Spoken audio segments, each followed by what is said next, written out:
Hello बच्चों, अब उसके आगे की सीरीज़ हम स्टार्ट करते हैं। लास्ट टाइम हमने क्या पढ़ा था, टर्मिनोलॉजी डिस्क्राइब की थी, जैसे प्रिंसिपल एक्सिस क्या होती है और क्या रेडियस ऑफ कर्वेचर क्या होता है और क्या था सेंटर ऑफ कर्वेचर क्या होता है। अब उसके आगे इसको कंटिन्यू करते हैं। उसके आगे कंटिन्यू करते हैं, बहुत स्पेसिफिक टॉपिक है फोकस डिस्क्राइब करना। जो एक्सपेरिमेंट दिया गया एनसीईआरटी में, एक्सपेरिमेंट क्या मैं बता दूं। जैसे बोला जाता है कि डायरेक्ट सूर्य की रोशनी को नहीं देखना चाहिए, डायरेक्ट मिरर को नहीं देखना चाहिए। कंसेप्ट ये होता है, रेज जो आती है सनलाइट से अगर डायरेक्ट आती हैं, ठीक है, रिफ्लेक्ट होके एक जगह मीट करती हैं। उस पॉइंट पे अगर अपनी कोई भी चीज़ रखोगे, मान ली आँख आ गई उस पॉइंट पे, तो सारी इंटेंसिटी उस आँख पे कलेक्ट हो जाएगी और आँख आपकी बर्नआउट हो सकती है।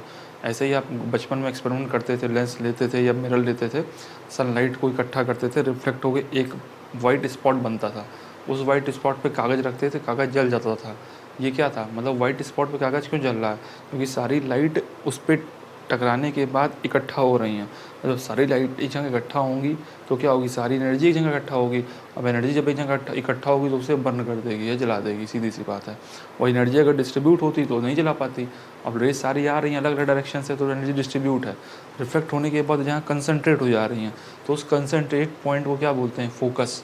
ठीक है, आइए डायग्राम समझते हैं।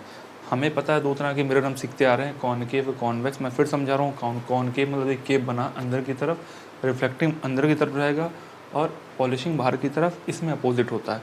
अभी रेज आ रही है कहाँ से, इन्फिनिटी से। इन्फिनिटी मतलब बहुत दूर, जो हम इमेजिन नहीं कर सकते। जैसे आप यहाँ घर में बैठे हो, आप समोसे की दुकान से कोई रेज आ रही हैं, ठीक है, इमेजिन नहीं कर सकते हो कि आप सोच रहे हो रेज कहाँ आ रही है, जहाँ जितनी दूर तक आप देख सकते हो। ठीक है, इन्फिनिटी का मतलब सूर्य से अगर रेज आ रही, सन से रेज आ रही, तो डेट इज फॉर्म इन्फिनिटी। तो सर आपने दो ही क्यों बनाई? क्योंकि हमको दो ही से मतलब है भाई, दो रेज कटेंगी तो इमेज बनती है, दो रेज अगर टकराने के बाद कटती हैं तो इमेज बनती है, इनिशियली मिलती हैं तो ऑब्जेक्ट बनता है। इसलिए दो रेज बहुत होता है, बनाने को हम 1000 रेज बनाते हैं, लेकिन इमेज क्लियर नहीं होगा। तो कन्फ्यूज़न ना हो, बच्चों को भी डाउट होता है दो ही रेज आती हैं क्या? नहीं, दो रेज नहीं आती, रेज बहुत सारी आती है, लेकिन हम दो क्यों लेते हैं? लॉजिक क्या होता है, क्योंकि दो से चीज़ें बिल्कुल क्लियर हो जाती हैं। जहाँ दो टकराएंगी, काटेंगे एक दूसरे को, वहाँ इमेज बनेगी। अगर वो रियल में काटेंगे तो रियल इमेज बनेगी, अगर वो नहीं काट रही, वर्चुअली हम उन्हें मिला रहे तो वर्चुअल इमेज बनेगी।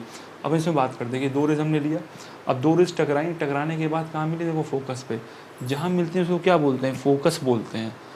पैरेलल रेज जहाँ आएंगी, जहाँ मिलेंगी, उसे क्या बोलेंगे, फोकस बोलेंगे। ये किसके लिए, कॉनकेव मिरर के लिए। अब प्रॉब्लम कहाँ थी, कॉन्वेक्स मिरर में, जो बच्चों को समझ में नहीं आता है। अब देखो रेज यहाँ भी पैरेलल आई हैं, टकराई, अब टकरा के इधर तो जाएंगी नहीं, समस्या ये इधर जा नहीं सकती हैं। ठीक है, अब क्या है, टकराएंगी इधर चली जाएंगी, इधर चली, क्योंकि इसका सरफेस इस तरह है, इसका सरफेस इस तरह था। डिज़ाइन सरफेस का ऐसा है कि टकराने के बाद यहाँ फोकस में मिलती हैं, इसका सरफेस अलग तरीके का है। ठीक है, तो टकराएंगे, टकराने के बाद क्या होगा, ये इधर रिफ्लेक्ट कर जाएगी, क्योंकि लॉज ऑफ रिफ्लेक्शन फॉलो होगा। अब लॉज ऑफ रिफ्लेक्शन फॉलो होगा तो इंसिडेंट ये है, तो रिफ्लेक्टेड इधर हो ही नहीं पाएगा इस सरफेस के लिए, क्योंकि रिफ्लेक्टेड यहाँ से पास करेगा, नॉर्मल सेंटर से पास करेगा, सेंटर ऑफ कर्वेचर से। ये सर्कल की प्रॉपर्टी होती है, इसमें मैथ फिजिक्स मिक्स है, तो मैं बहुत कॉम्प्लिकेटेड नहीं करता हूँ, नॉर्मल रखता हूँ 10th लेवल का। कि देखिए रेज आई हैं, सरफेस में टकराएंगी, इधर जा नहीं पाएंगी क्योंकि पॉलिश्ड है, टकरा के इधर निकलेंगी, क्योंकि ये कहीं मिलेंगी नहीं, इधर कहीं मिल रही हैं, ये रेस कहीं नहीं मिली टकराने के बाद। टकराने के बाद देखो यहाँ दोनों मिल के फोकस में मिल रही थी, ये दोनों कभी नहीं मिलेंगी। लेकिन अगर इनको पीछे में बढ़ाते हैं तो यहाँ मिलेंगी, लेकिन यहाँ तो पॉसिबल नहीं इमेज। तो ऐसी इमेज को क्या बोलते हैं, वर्चुअल इमेज। अगर ये पॉसिबिलिटी होती तो कैसी इमेज होती, रियल इमेज। यहाँ देखिए, यहाँ पॉसिबिलिटी नहीं है, ज़बरदस्ती हमने मिलाया है, ठीक, क्योंकि उनको पता है यहाँ कहीं मिलेंगी नहीं, और मिलाना जरूरी है, कोई इमेज बनाना है हमको। देखिए रियल वर्चुअल इमेज में क्या डिफरेंस, रियल इमेज में क्या होता है कि एक्चुअल में मीट करती हैं, देखिए रिफ्लेक्टेड रे मीट की रियल इमेज, इसमें एक्चुअल में मीट नहीं करती हैं, इसे क्या बोलते हैं, वर्चुअल इमेज। तो ये कंसेप्ट होता है। ठीक है, तो that is all about definition of focus की पैरेलल रेज आएंगी, कहाँ मिलेंगी, फोकस पे। अगर कॉनकेव मिरर है तो इसी साइड मिल जाएंगी, कॉन्वेक्स मिरर है तो उस तरफ बियॉन्ड द मिरर मिलेंगी। इस साइड मिलने का मतलब एक्चुअल में मिल रही, तो इमेज कैसी बनेगी, रियल बनेगी। और अगर रियल है तो इमेज ऑटोमेटिक इन्वर्टेड होती है। दूसरा केस कॉन्वेक्स मिरर की बात करें तो इसमें इमेज इस तरफ नहीं बनती है, क्योंकि रेज टकराने के बाद डाइवर्ट हो जाती हैं और उनको हम वर्चुअली मिलाते हैं, उसे कहते हैं वर्चुअल इमेज। ठीक है, अगर इमेज वर्चुअल है तो कैसी, इरेक्ट इमेज कैसी होगी, सीधी होगी। ये थी फोकस की बात।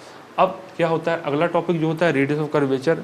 तो रेडियस ऑफ कर्वेचर जो होता है वो फोकस का डबल होता है, सी यहाँ होगा, फोकस के बीच में होगा। तो कितनी अच्छी प्रॉपर्टी मिल गई, अगर आपको सी पता तो फोकस निकाल लोगे, आपको फोकस पता हो तो सेंटर ऑफ कर्वेचर निकालो, क्या वो डबल कर दोगे। मतलब पोल और सेंटर और कर्वेचर के बीच में फोकस लाई करता है। तो एक अच्छा कंसेप्ट आपको मिल गया कि आपको सेंटर और कर्वेचर पता होगा, फोकस निकालोगे, फोकस पता होगा, सेंटर और कर्वेचर निकालोगे। एक और चीज़ जो एनसीईआरटी में दी गई, अपेचर। अपेचर इसको बोलते हैं, ये लेंथ है ना, ये इसको क्या बोलेंगे, अपेचर। एमएन की जो डिस्टेंस, इसे क्या बोलेंगे, अपेचर। ये देखिए एमएन, ये एमएन को क्या बोलोगे, अपेचर। तो ये अपेचर छोटा होता है as compare to diameter of circle, ये लिखा हुआ है तो ज़्यादा दिमाग नहीं लगाना है, ठीक है। अभी एमएन अगर पूछता तो क्या होता है, अपेचर। पूछेगा नहीं, लेकिन क्योंकि एनसीईआरटी में दिया तो बता रहा हूँ, एमएन ये अपेचर है, ये एम और एन है ना, इसको मिला दो सी लाइन से, जिसे कॉर्ड बोलते हैं, ठीक है। तो ये एक अपेचर कहलाएगा, ठीक है। तो that is all about focus, ठीक है। आई थिंक आपको पसंद आया होगा, क्योंकि मैंने एक एक चीज़ एक्सप्लेन की अच्छे से। ये इसलिए मैं बताऊँ ताकि आप अच्छे से रिवाइज कर सको, कन्फ्यूज़न हटे। बच्चों को बहुत कन्फ्यूज़न होता है लाइट में, इलेक्ट्रिसिटी में, सेकंड चैप्टर में, ठीक है। आइज़ में कैसे काम होता है, केमिस्ट्री में भी कन्फ्यूज़न होता है। मैं धीरे धीरे सारे टॉपिक्स दूंगा, ठीक है। Thank you very much.